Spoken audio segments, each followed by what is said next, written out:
Este es un grave problema que tenemos en la actualidad, el problema de que nuestros jóvenes están siendo enfrentados a retos espirituales muy fuertes, porque durante toda su vida han estado en las iglesias aprendiendo Biblia, pero resulta que no tienen respuestas. Las respuestas que nos daba en esta mañana Jorge sobre la resurrección de Jesús son fundamentales para taparles la boca a muchos profesores que se burlan de Dios.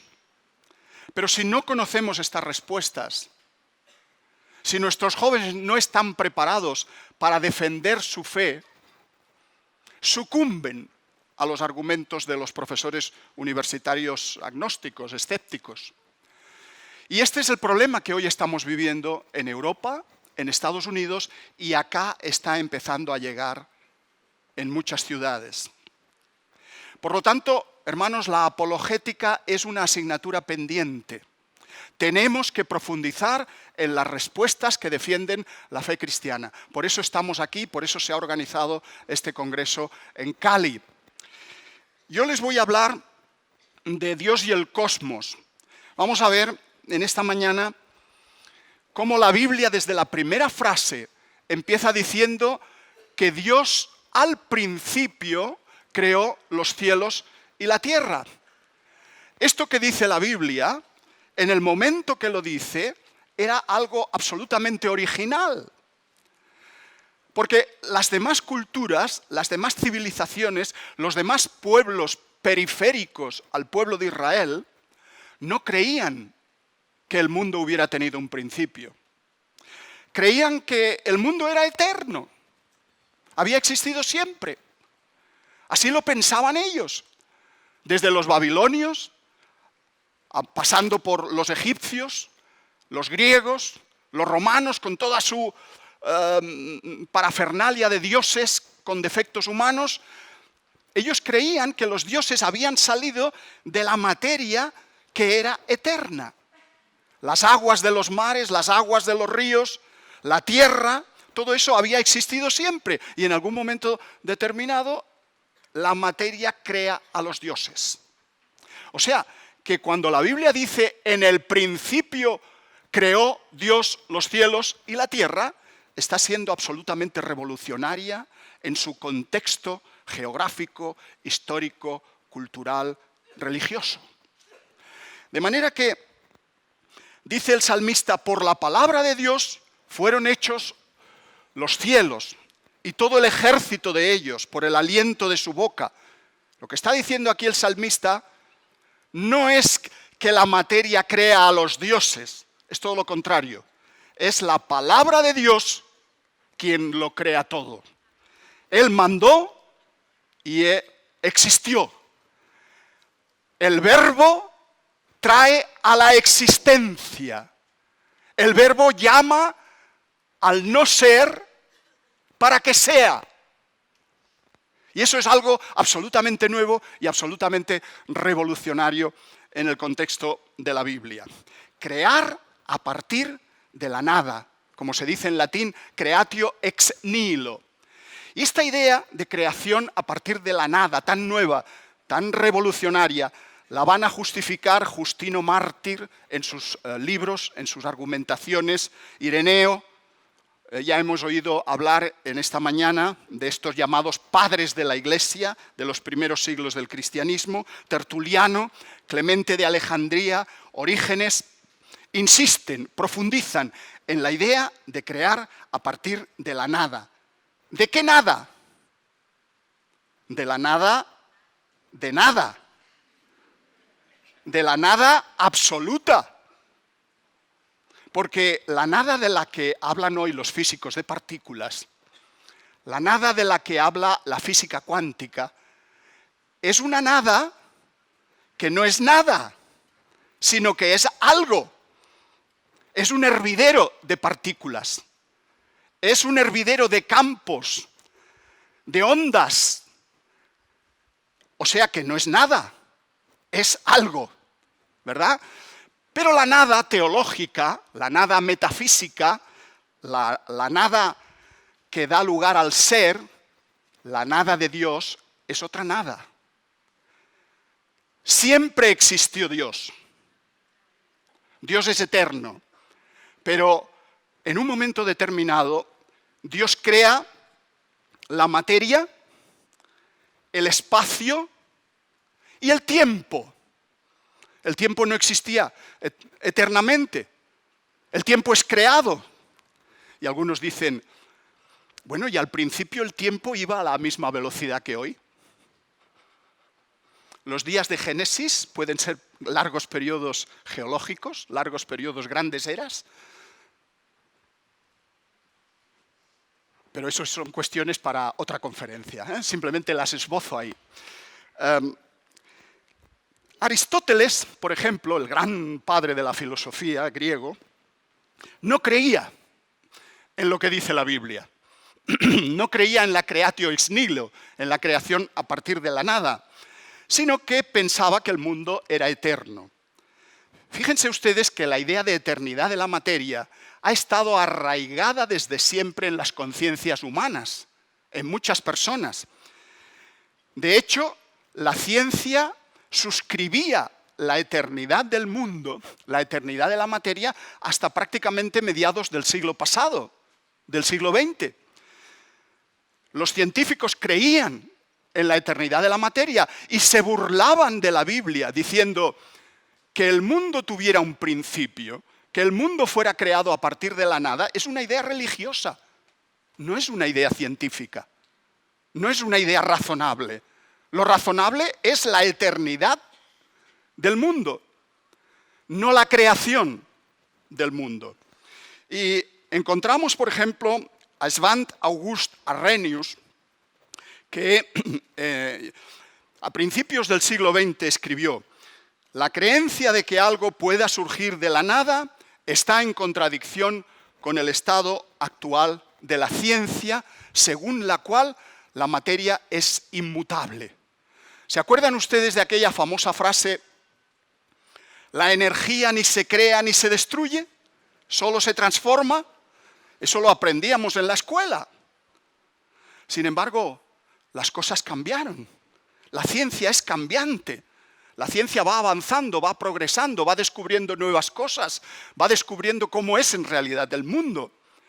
Pero cosas que antes creía la ciencia, ahora ya no se creen. ¿Qué pasó con la idea de eternidad de la materia? Pues que en el año 1946, George Gamow escribe un libro y empieza a decir, bueno, quizá el mundo tuvo un principio. La teoría del Big Bang. ¿Y qué dice la teoría del Big Bang? Que al principio hubo una singularidad inicial, una especie de átomo más pequeño que un átomo de hidrógeno, y ese superátomo primigenio estalló, hubo una gran explosión, y de ahí surgió todo el universo que nosotros conocemos hoy. El universo se estaría expandiendo en la actualidad, estaría alejándose, los diferentes cuerpos del universo se están alejando entre sí, pero se están alejando no a una velocidad uniforme, sino a una velocidad uniformemente acelerada. Cada vez a mayor velocidad las estrellas se alejan de nosotros. Las estrellas que vemos más alejadas en el firmamento no están quietas, no están estáticas, sino que se alejan a una gran velocidad. Y hoy se sospecha, se cree, que nunca más volverán a acercarse, porque algunos decían, para mantener todavía la idea de eternidad, bueno, a lo mejor estamos en un Big Bang, pero después este Big Bang será un Big Crunch, se juntará y así volverá a expandirse, juntarse, expandirse eternamente. Bueno, hoy sabemos que eso no es posible.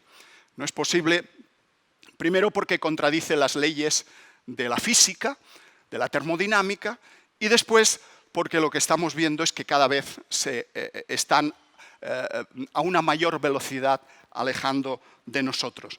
De manera que no es que el Big Bang, la teoría del Big Bang, demuestre la creación teológica, la creación bíblica. Con eso hay que tener cuidado. porque las teorías científicas son cambiantes.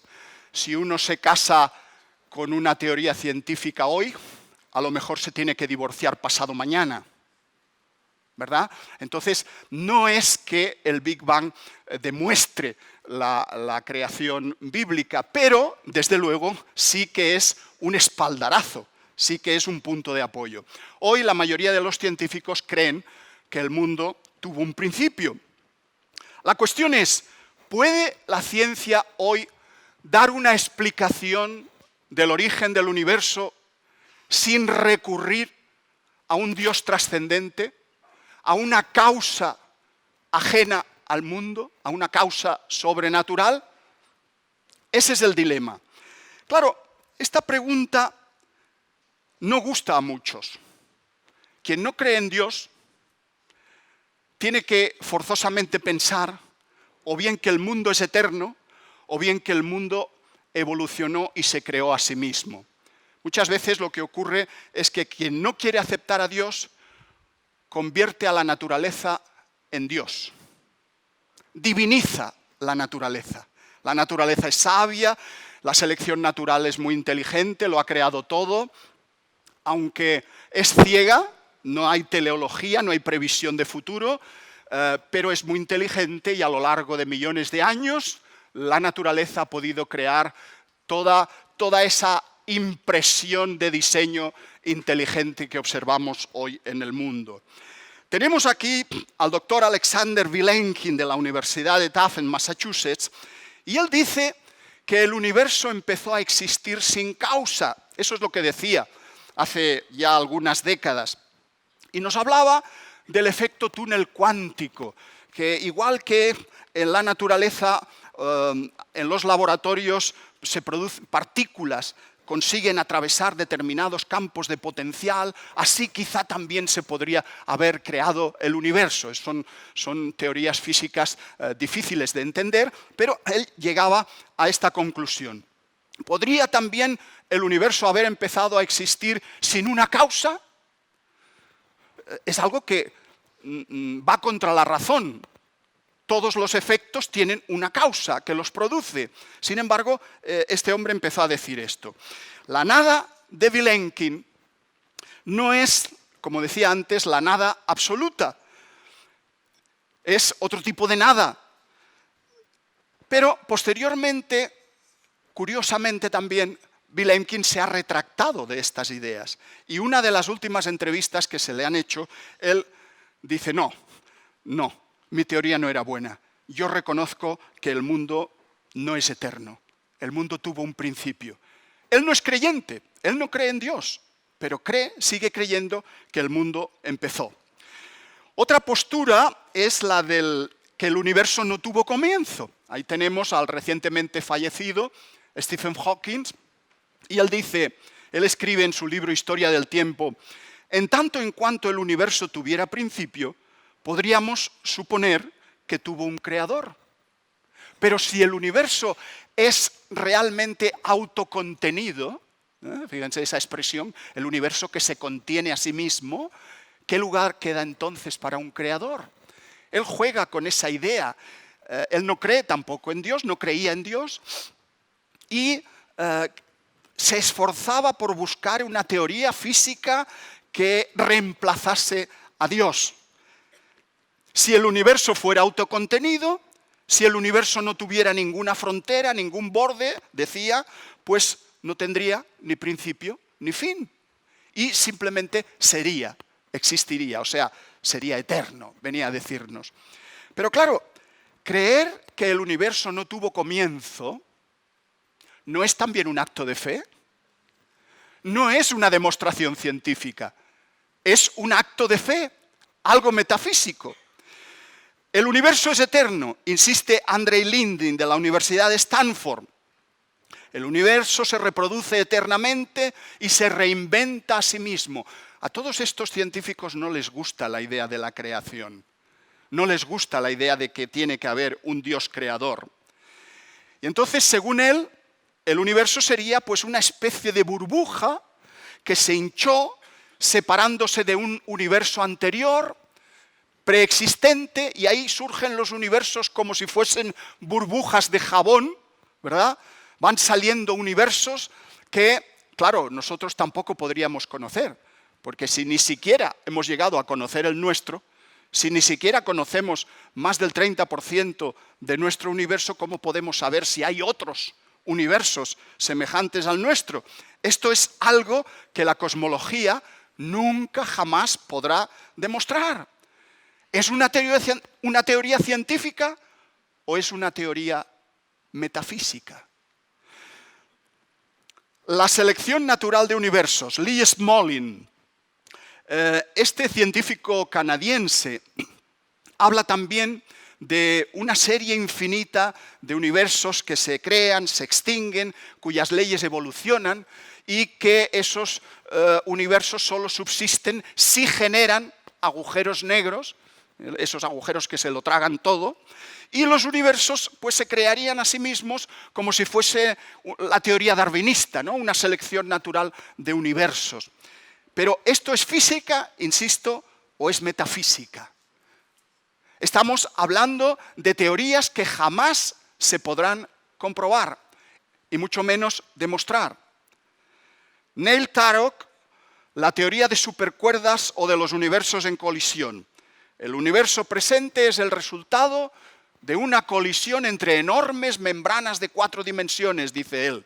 Es la teoría de supercuerdas. El tiempo y el espacio son infinitos, no serían creados. De nuevo, estamos ante algo absolutamente incomprobable por la ciencia. Y la teoría del multiverso, de la que hemos hablado, que es Martín Rees. El ajuste fino del universo se podría explicar si existieran infinitos universos. Vamos a hablar ahora un poco de lo que es el ajuste fino. Pero como el ajuste fino no se puede encajar en una idea de un universo sin Dios, en un universo sin inteligencia previa, pues se hacen notables esfuerzos por intentar explicar que si el multiverso, la teoría del multiverso fuese cierta, si existen infinitos universos, pues en alguno tendría que haber las leyes necesarias para crear la vida, para subsistir vida. Y ese es el que a nosotros nos ha tocado vivir.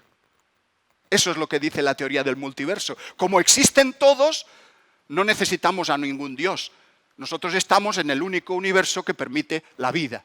Pero claro, la teoría del multiverso sigue siendo una teoría metafísica. Es algo, como digo, absolutamente incomprobable. Claro, si se trata de proponer hipótesis metafísicas, yo creo que la mejor hipótesis, la más razonable, es la de que hay un Dios creador.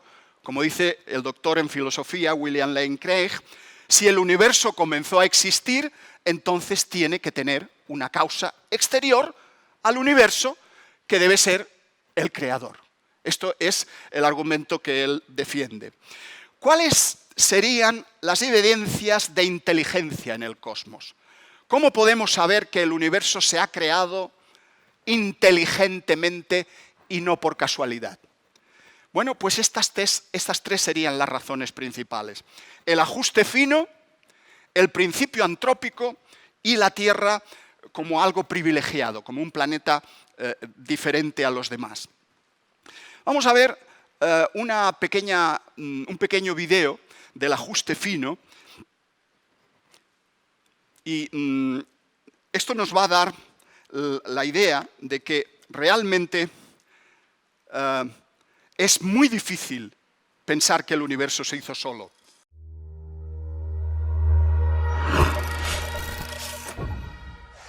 Desde las galaxias y las estrellas, hasta los átomos y las partículas subatómicas, la estructura propia de nuestro universo está determinada por los siguientes números. Estas son las constantes y cantidades fundamentales del universo.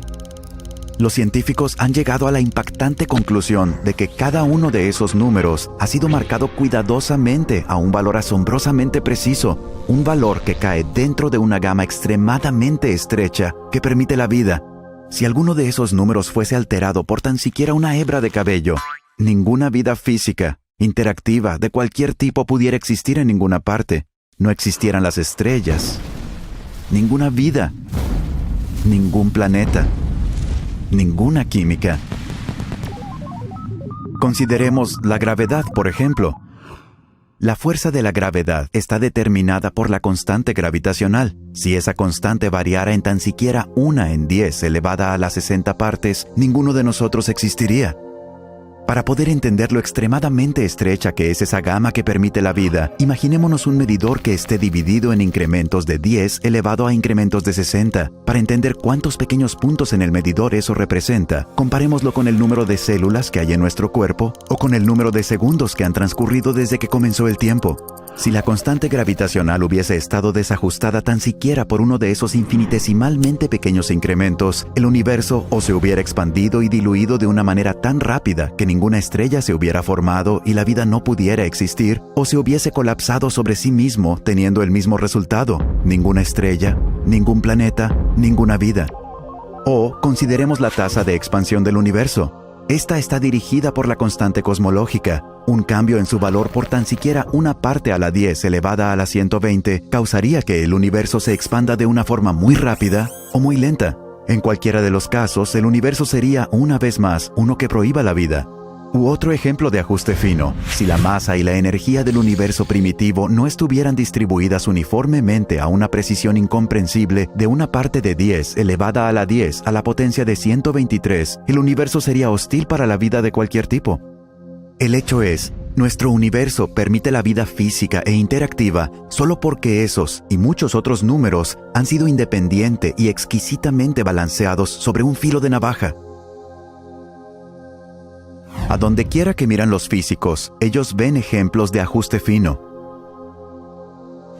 El increíble hecho es que los valores de estos números parecen haber sido finamente ajustados para hacer posible el desarrollo de la vida.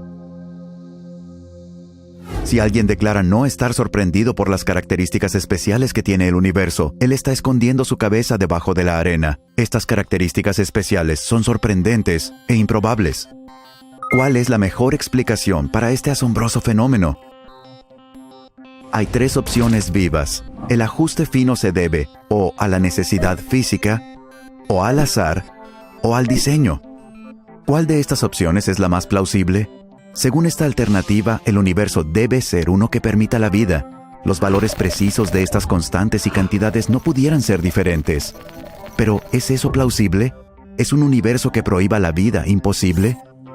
Lejos de serlo, no solo es posible, sino que es mucho más probable que un universo que permita la vida. Las constantes y cantidades no están determinadas por las leyes de la naturaleza. No hay ninguna razón o evidencia que sugiera que el ajuste fino sea necesario.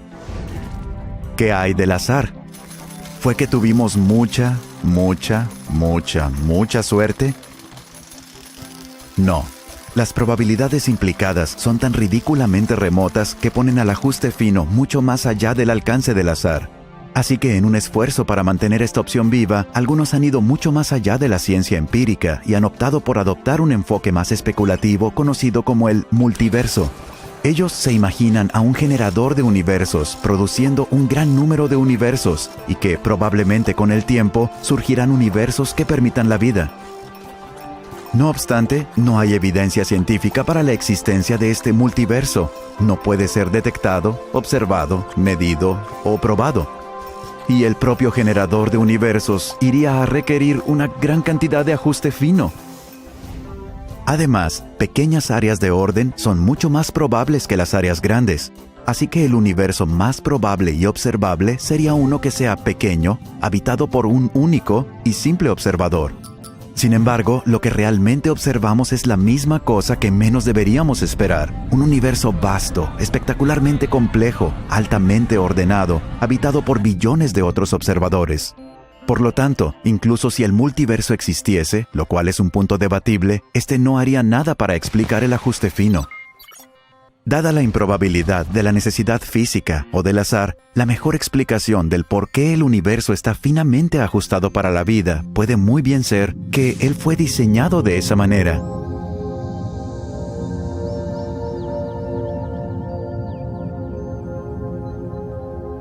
Una interpretación de sentido común de los hechos sugiere que un superintelecto jugueteó con la física y que no hay fuerzas ciegas en la naturaleza sobre las cuales vale la pena hablar.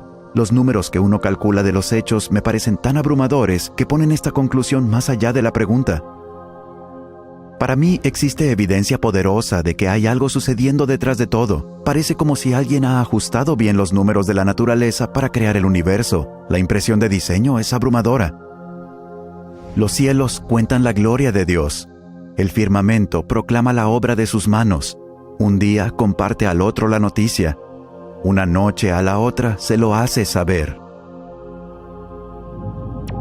Ha sido muy rápido, mucha información, poco tiempo para memorizarla, pero en realidad lo que nos viene a decir es que el ajuste fino que tiene el universo requiere una inteligencia previa, una inteligencia anterior. Este es un problema muy grave que tienen planteados los ateos, los escépticos en el origen del mundo. El principio antrópico fue planteado en el año 1974 por un astrofísico de Cambridge, Brandon Carter. Todas las leyes del universo parecen diseñadas cuidadosamente para hacer posible la vida humana en la Tierra. Curiosamente, esto no lo dijeron los creyentes, lo dijeron los astrónomos, los científicos. ¿Apoya la ciencia la idea de que el universo fue creado solo para el ser humano? Bueno, cuando uno analiza la precisión extrema de las leyes fundamentales del cosmos, se da cuenta de que detrás tiene que haber una mente sabia y poderosa. La fuerza nuclear intensa, que mantiene unidos a los protones, los físicos saben muy bien que es una fuerza muy singular, 137 veces más fuerte que la fuerza electromagnética. Si fuera esta fuerza ligeramente mayor o ligeramente menor, no sería posible la vida. Sin ella no se habrían formado los átomos, como hemos visto en esta imagen. La fuerza del electromagnetismo, que es la fuerza que produce la electricidad, es la responsable de que los electrones en los átomos se repelan, porque tienen cargas negativas, y es la responsable de que interactúen los hadrones con los leptones, nos dicen los físicos. La fuerza nuclear débil también interactúa, pero si fuera un poco más débil o un poco más fuerte, pues no sería posible el universo, no sería posible la vida en la Tierra. La gravedad, el hecho de que los cuerpos en el espacio se atraigan, bueno, pues todo esto es algo absolutamente difícil de que hubiera ocurrido por casualidad. 10 elevado a 40 veces más débil que la fuerza electromagnética. ¿Y qué pasaría si fuese un poco mayor o un poco menor? Pues lo mismo de siempre. Nuestra existencia sería del todo imposible. No podrían existir los seres vivos. Hay muchísimas coincidencias, aparte de estas 4 fuerzas. Es que parece como si alguien hubiese calibrado exquisitamente esas constantes del universo para que la vida se dé. No se trata de un exceso de suerte, porque Dios no juega a los dados. Dios calcula, Dios calibra, Dios piensa inteligentemente y Dios actúa. Siempre se ha dicho desde la visión evolucionista que nuestra Tierra era un planeta mediocre, que probablemente había muchos planetas como la Tierra en el espacio. Este principio de la mediocridad se empezó a poner de moda a partir de Copérnico. Hoy se dice que en el siglo XVI la ciencia moderna desplazó la Tierra y al ser humano del centro del universo. Ese es un mito que se nos ha metido en la cabeza desde la escuela. El mito de pensar que nosotros éramos el centro del mundo, el ser humano era la medida de todas las cosas, y que Copérnico, al decir que la Tierra giraba alrededor del Sol, y no al revés, no el Sol alrededor de la Tierra, nos bajó de nuestro trono, nos bajó de nuestro pedestal, y después la teoría de la evolución continuó bajándonos. Es decir, ya no somos ni siquiera seres especiales, sino que somos simios que hemos tenido suerte y hemos evolucionado de una manera diferente. Y ese mito de la mediocridad de la Tierra, de la mediocridad del lugar que ocupa la Tierra en el espacio, se convirtió en doctrina y hoy se enseña por todas partes. Sin embargo, es falso decir que realmente en la época, en la Edad Media, se pensaba que la Tierra, aunque se creía que era el centro del sistema solar, que el Sol giraba alrededor de la Tierra, eso le daba un mayor prestigio a la Tierra, un mayor privilegio. No es así. En la Divina Comedia de Dante, escrita en el siglo XIV, se describen los distintos niveles del infierno, como el infierno estaría en el centro de la Tierra, por tanto el centro de la Tierra era lo peor, no lo mejor. Y que precisamente lo que hicieron Copérnico y Galileo, al decir que el centro era el Sol y que la Tierra estaba dando vueltas alrededor del Sol, eso ensalzaba la posición de la Tierra y no la degradaba. Copérnico, Galileo y Kepler veían el nuevo esquema con el Sol en el centro y la Tierra girando alrededor como algo que era muy importante. Y Galileo dice, se puede probar que la Tierra tiene movimiento, que la Luna, que supera a la Luna en brillo y que no es el sumidero en el que el universo recolecta lo sucio y lo efímero. Galileo siempre creyó en las Sagradas Escrituras, también Copérnico. No se trata de una lucha entre los religiosos, fanáticos, oscurantistas, supersticiosos y los científicos inteligentes, sabios, que siempre buscan la verdad. Ese es el mito que se nos ha obligado a creer, pero las cosas no fueron así, queridos hermanos. Cuando uno analiza la historia de lo que ocurrió, realmente se da cuenta de que no fue la lucha entre la ciencia y la fe, porque todos los que intervinieron en esa lucha tenían fe, eran creyentes, no había ningún ateo. Se dice que, en base a ese principio de mediocridad, que la Tierra no está excepcionalmente dotada para la vida y que posiblemente pueda haber vida en otros planetas, que algo debe ser común, la vida en el universo. Pero lo cierto es que la Tierra no es ni mucho menos un planeta común. La Tierra posee un satélite, como ustedes saben, que es la Luna. Una luna grande como la nuestra estabiliza la Tierra y favorece el clima y la vida en la Tierra. Si la órbita de la Tierra fuera simplemente un poco más grande o un poco más pequeña, no podríamos vivir, no habría vida. La distancia entre la Luna y la Tierra provoca las mareas en los océanos y las mareas, el movimiento de las aguas en los mares, hace que los nutrientes se reciclen, cambien de posición. Los eclipses que se observan desde la Tierra son los mejores eclipses de todo el sistema solar, porque el Sol está 400 veces más lejos que la Luna, pero también, curiosamente, es 400 veces más grande que la Luna. Por tanto, desde la Tierra se ven del mismo tamaño. Y esto es interesante en el momento de los eclipses, porque en el momento de los eclipses, ¿qué ocurre?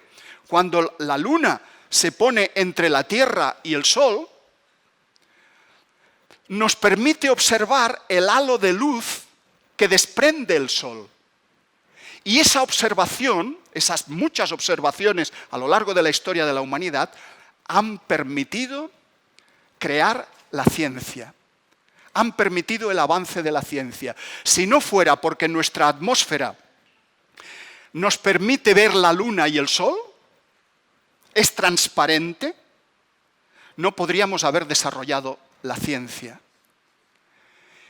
Pero además, la atmósfera tiene que tener el número de gases suficientes para que nosotros podamos respirar. Y ese es un equilibrio muy delicado.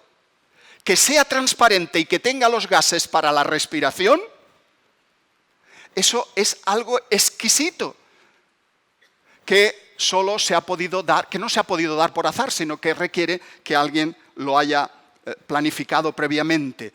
De manera que la Tierra y la Luna y el Sol constituyen los componentes de lo que sería un espectroscopio gigante que analiza la luz, no solo del Sol, sino también la luz que nos viene de las estrellas. Y podemos saber qué elementos químicos tienen las estrellas.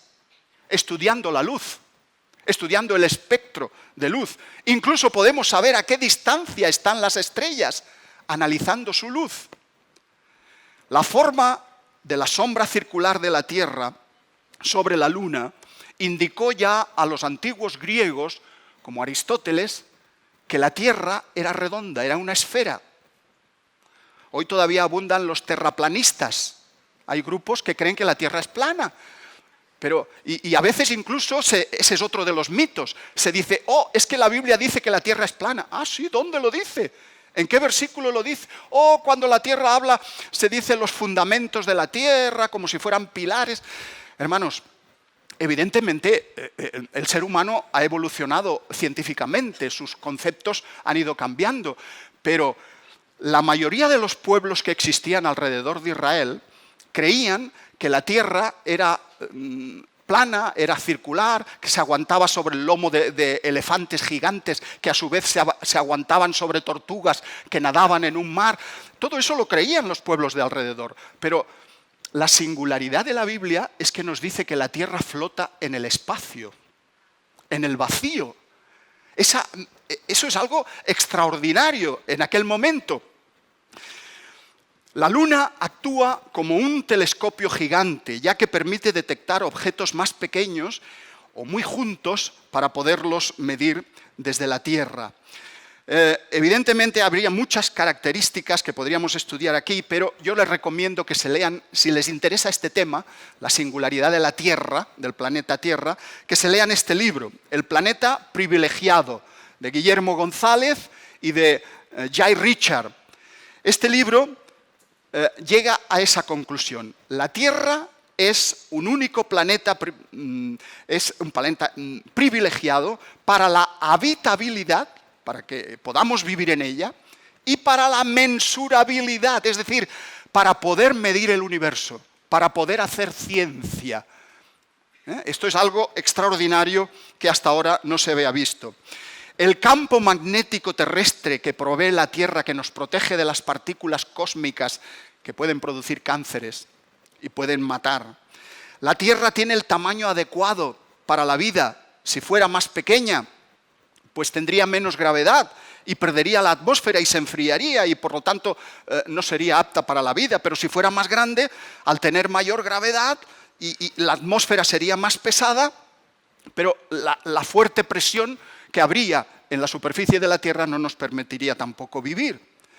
Los seísmos, los terremotos, aunque pueden ser catastróficos y se dan sobre todo donde hay ciudades, son necesarios para el reciclado de la materia, del CO2, de la atmósfera y para hacer que la Tierra sea habitable. Aquello de que no hay mal que por bien no venga. La atmósfera terrestre nos permite respirar y nos protege de los rayos cósmicos a la vez que nos deja ver las estrellas. Y este delicado equilibrio es muy improbable que apareciera por simple casualidad. La vida es algo muy singular. La vida está ligada a un mundo con características muy especiales como es el nuestro, que es el planeta Tierra. También se dijo que el Sol era una estrella bastante ordinaria, y esto es falso. El Sol es bastante atípico. El Sol se encuentra entre el 9% de las estrellas con mayor masa de la Vía Láctea, y su luz varía mucho menos que el de las demás estrellas. Si variara mucho, no sería posible la vida, cambiaría muy rápidamente nuestro clima. El sistema solar en el que vivimos también es bastante atípico en contra de lo que dice el principio de la mediocridad, porque permite, por ejemplo, se habla últimamente de los meteoritos que vienen del espacio, a ver si viene algún meteorito y acaba con la vida en la Tierra. Bueno, tenemos ahí Saturno, tenemos Júpiter. Esos planetas son como escudos protectores de la Tierra, orbitan alrededor de la Tierra y paran muchos meteoritos que vienen del espacio y que podrían colisionar con nuestro planeta, con la Tierra. De manera que esos grandes planetas están ahí por algo, están haciendo un trabajo especial, una misión especial. Se dice también que el número y tipos de planetas y satélites pues tiene poco que ver con la existencia de vida en ellos. Bueno, esto tampoco es cierto. porque los planetas grandes como Júpiter nos protegen, como digo, de los meteoritos y de los asteroides. La quinta proposición era que, tampoco el lugar que ocupamos en el universo pues es una cosa mediocre, no estamos en el centro del universo. Bueno, no estamos en el centro del universo, entre otras cosas, porque el universo no tiene centro. Ahora los cosmólogos piensan que el universo no tiene centro, se está expandiendo no a partir de un centro, sino que se está expandiendo por todas partes a la vez. Es una expansión diferente. Pero lo cierto es que estamos ocupando el mejor lugar de la galaxia, no solo para vivir, sino también para aprender de las estrellas que nos rodean.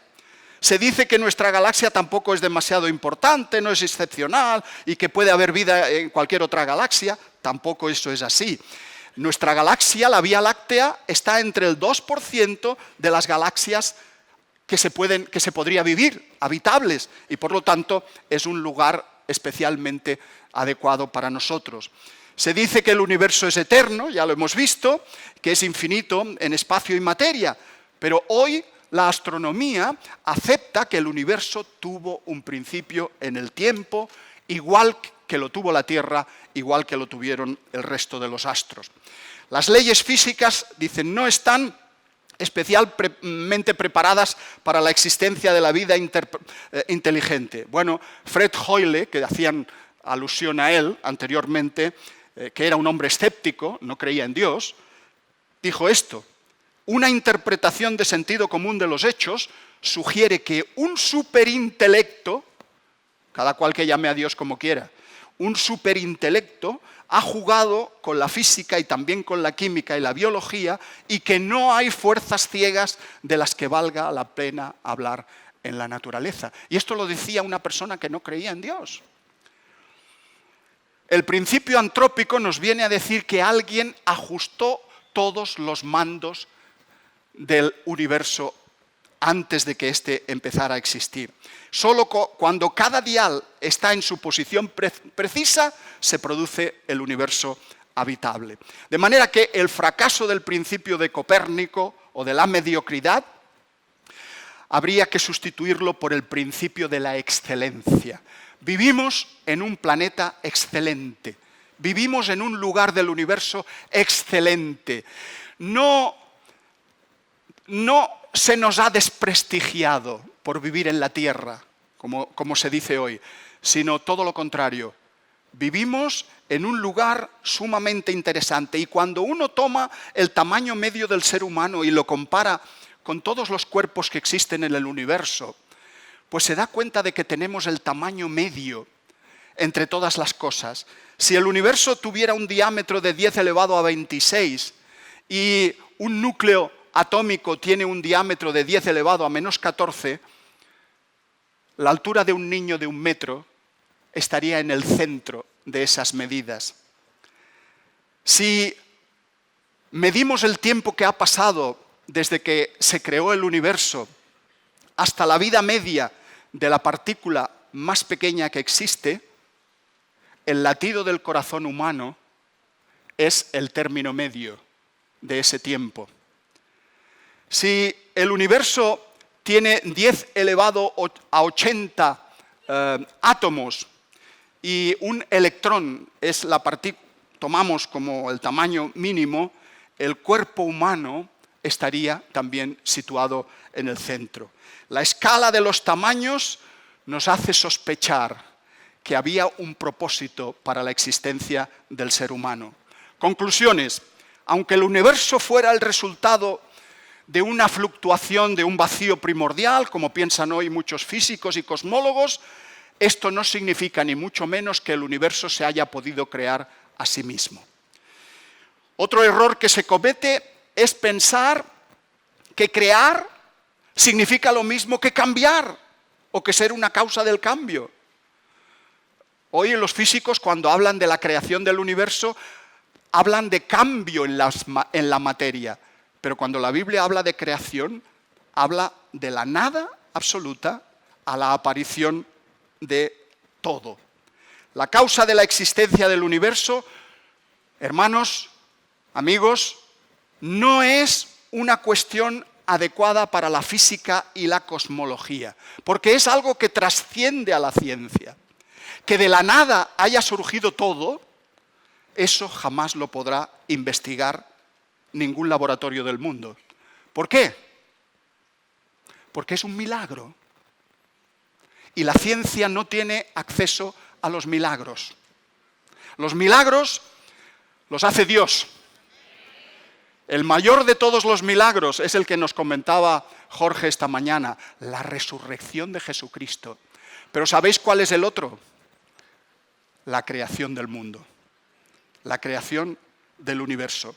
No se puede confundir la física matemática con la metafísica. Una cosa son las teorías físicas de la ciencia y otra cosa son las teorías filosóficas que no se pueden demostrar. Bill Bryson, un escritor muy cómico, británico, nacido en los Estados Unidos, escribió estas palabras: vivimos en un universo cuya edad no podemos calcular con seguridad, rodeados de estrellas cuyas distancias no conocemos, llenas de materia que no podemos identificar y operando conforme a leyes físicas que no comprendemos verdaderamente. Estamos como niños a ciegas estudiando el universo. Y es bueno que los científicos sigan estudiando el cosmos. Pero, por favor, que un científico no se meta a hacer teología, como tampoco los teólogos se deberían meter a hacer ciencia, ¿verdad? Las opiniones de los científicos, por famosos que sean, son sus opiniones personales.